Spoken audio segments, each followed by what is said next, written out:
अच्छा, इसमें ये देखें, हम जो पढ़ते हैं ना या देखते हैं या इसे सुनते हैं, इसमें जो आपका पॉइंट है मेरा ख्याल है यही है कि मैं बहुत ओवरवेट था तो अब कैसे मैं स्मार्ट हो गया हूँ।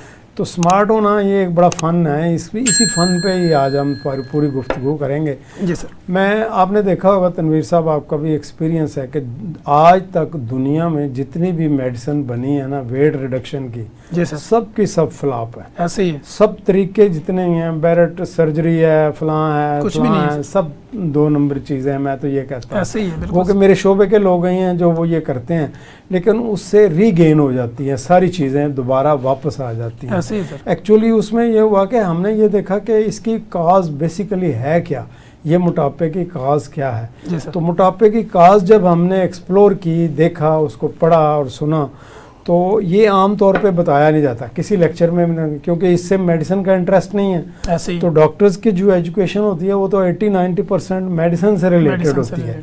कोई भी कंपनी जो बनाती है ना वो उसी हिसाब से आपको एजुकेट करेगी और बताएगी कि ये आप खाएंगे तो ये बीमारी सही हो जाएगी, इतनी हो जाएगी।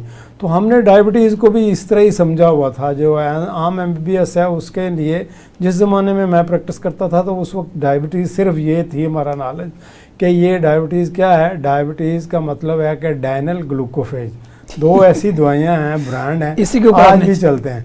तो इसके इर्द गिर्द ही घूमती थी।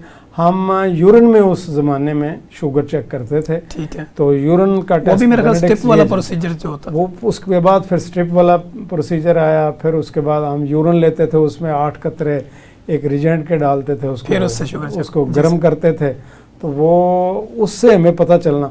इससे भी पहले हिस्ट्री जो बैकग्राउंड में है ना, तो डॉक्टर्स की बड़ी कंट्रीब्यूशन है इसमें। जी सर। जो शुरू में शुगर होती थी तो शुगर में एक वॉलंटियर्स होते थे या डॉक्टर्स होते थे, वो यूरिन को चख के या पी के, पेशेंट का जो है वो पी के वो उसको टेस्ट करके बताते थे कि इसमें शुगर है या शक्कर आ रही है, इसमें शुगर की बीमारी इसको है। तो ये मैं समझता हूँ बहुत बड़ा कंट्रीब्यूशन है डॉक्टर्स का, स्टेप बाय स्टेप इसका वक्त दिया। आज हम इससे भी आगे चले गए हैं।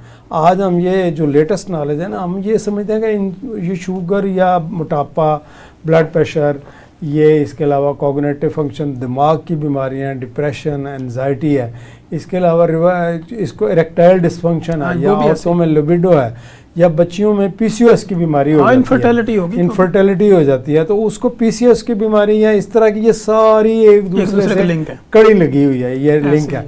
तो इसकी बुनियाद जो है वो बेसिकली मोटापा है। ठीक है। 80% जो अमेरिकन हैं वो भी मोटे हो रहे हैं, मोटे हैं, या 60% पॉपुलेशन तो यहाँ पे भी मोटापे का 60% यहाँ है। तो इसका मतलब यह है कि ये जो 60% या 80% पूरी दुनिया में लोग हैं, ये आगे क्या, ये 8 बीमारियाँ उनके लिए इंतज़ार में बैठी हुई हैं। ठीक है। जिसमें ये डिप्रेशन है, है, जोड़ों की तकलीफ है, PCOS है, लिबिडो है, या इरेक्टाइल डिसफंक्शन है, या मोटापा है, से इसके अलावा सांस की बीमारी है, ये सारी इससे इंटरलिंक है।